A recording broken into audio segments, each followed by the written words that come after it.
உங்க வீட்டுக்கு பக்கத்துல புற்று கோவில் இருக்கா?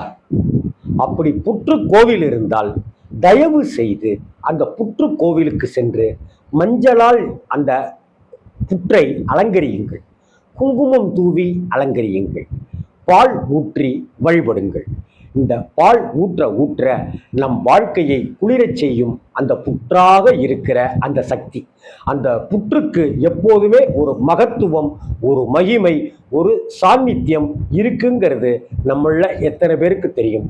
புற்று வழிபாடு அப்படிங்கிறது மிக மிக உன்னதமான, உயிர்ப்பான, சக்தியான, சாநித்தியம் நிறைந்த வழிபாடு. புற்று வழிபாடு செய்ய செய்ய நமக்கு இருக்கிற சகல தோஷங்களும், சர்வதோஷங்கள் மட்டுமில்ல, சகல தோஷங்களும் நிவர்த்தியாகும். வீட்டில் இருக்கிற துஷ்ட சக்திகள், தீய சக்திகள் விலகிவிடும்.